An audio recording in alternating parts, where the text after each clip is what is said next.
داسې ګټه یې درو ښیم چې هغې کې تاسو شریک نه یې. هغه دا ده هسې دې دریاب کې به څومره مایان وي د کراچۍ په دې لوی بحر کې، شمار نه بهر دي که. حدیث مبارک کې راځي ان حیتان البحر لیستغفرون لهم، په دې بحر کې چې څومره مایان دي دا الله تعالی نه دعا غواړي چې یا الله علماو ګناهونه معاف کړي، علماو ته بخښنه وکړي. تاسو ته یې نه کوي، علماو ته یې کوي. دا لوی شرف دی که. او بل حدیث مبارک کې راځي په هوا کې چې څومره مرغان دي نو دا علماو ته بخښنه غواړي.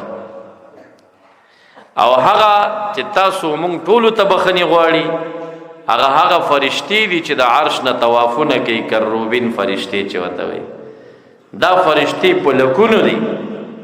او یستغفرون للذین آمنوا، الله تعالی فرمایي چې دنیا کې دومره ګناهګار دي چې دا به ما پرېښې نه وی، دا دنیا به مې پې نسکوره کړې وی، یا به مې په دنیا کې د قارون غونې غر کړې وی. خو چې دا نه یې غر کومه نو دلته راته د عرش نه ګرد چاپېره فرشتې طوافونه کوي. او یستغفرون للذین آمنوا، د مؤمنانو دپاره بخښنه رانه غواړي، یا الله معافي کا، یا الله معافي کا. فرشتې زموږ او ستاسو په مغفرت کې لګیا دي.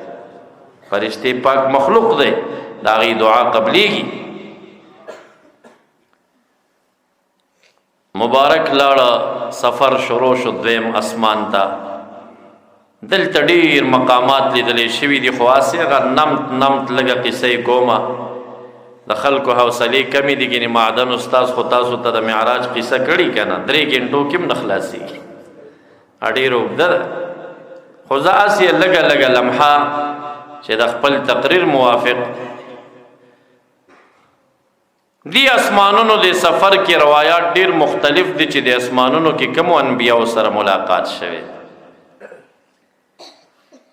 دی اول او دویم دریم څلورم کې دا مختلفه. ابراهیم علیه السلام چې اوم اسمان کې دی او آدم علیه السلام چې اول اسمان کې دی، دا ټولو روایاتو کې ثابت دي. خو د دې نه وروستو د نورو اسمانونو کې احادیثو کې اختلاف دی. زه یو حدیث بیانوم چې کوم مشهور او معروف دی چې دویم اسمان ته لاړل نو رسول الله مبارک ملاقات وکړه د ابنی الخاله سره.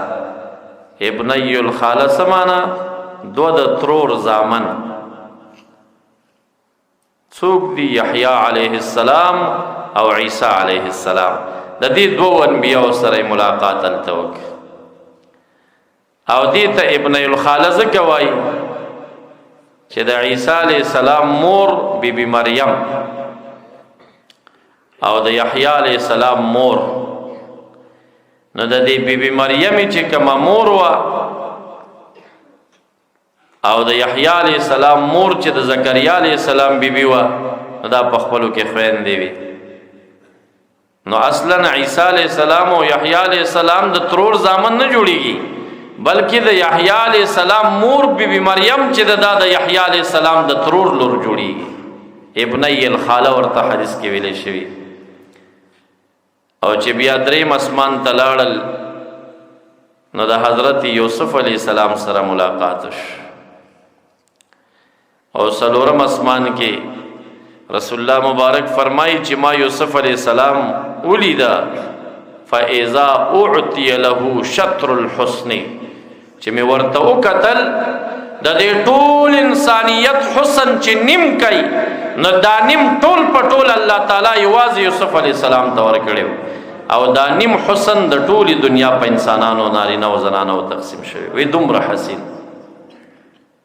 خو متکلم چې کله خبرې کوي نو اکثر ځان نه یادوي. ګورئ د رسول الله مبارک حسن در نه یاد او نه وځي. ګورئ هغه ځان دې کې نه شماري.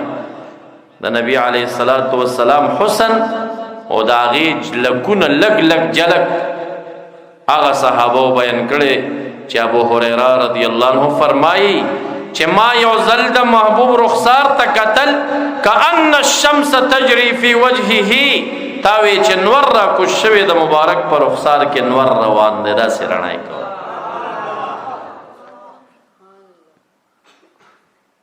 څلورم اسمان ته چې لاړو نو د ادریس علیه السلام سره ملاقات وشو. ورفعناه مکانا علیا، مونږ ادریس علیہ السلام اوچت کړی دی اوچت مقام ته. نو دې کې یو روایت شاذ سے دی چې ادریس علیہ السلام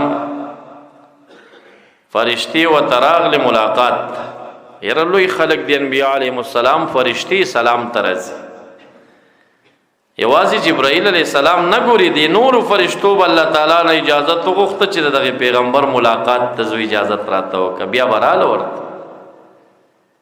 نو ادریس علیہ السلام ته د اسمان فرشتي رالی، نو ادریس علیہ السلام ورته وی چې یره د اسمانونو چکر مې ډېر ارمان دی، نو مالک ځان سره اسمان ته بوزه. نو فرشتي ورته وویل چې مونږ خو الله تعالی مامور یو، په دې اسمان کې فرشتي دي، هلته پیردارانې دي، ستا اجازت چې نه شوی نو اسمانه پورې به دې وخېږم، خو بیا دې دننه کولی نشم. بله ورځ دا فرشته بیا ملاقات ته راله، ادریس علیه السلام ورته وایي زما ډېر لوی ارمان دی، یو چکر خو راکړه دې اسمان ته. نو دې فرشتې پې زړه خوږ شوې، راځه یو چل در سره کوم دی وزرو کې د پټوم تا خو تېرومه. نو په دې وزرو کې یې پټ که، او چې دربانچي ته ور ورسېد هغې وې زمو فرشته ده، بس دروازه کولو شوه نن نه شو. ادریس علیه السلام یې تېر که، دویم اسمان نه یې تېر که، دریم نه یې تېر که، څلورم اسمان ته یې ورسو. عزرائیل علیه السلام د سدرة المنتهی نه په شتاب راخوشی دی، رنگ متغیر دی. دا فرشته ورته وی اے عزرائیل علیه السلام ولی دومره په شتاب روانی؟ وی یو عجیب امر راته خالق کړی دی، زه به یې څنګه پوره کومه؟ وی څه امر شوی دی؟ وی خالق لا امر کړی چې د ادریس علیه السلام روح واخله، خو په څلورم اسمان کې واخله. نو زه حیران یم چې اوس د ځمکې نه څلورم اسمان ته څنګه راورسومه؟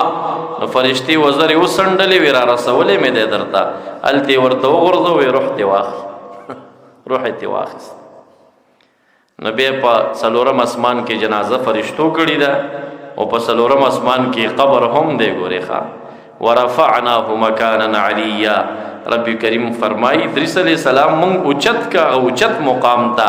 نو پدې کې یو تفسیر دغه دی چې دا ما درته بیان کړ. نو څلورم اسمان کې ادریس علیہ السلام سره ملاقات شو.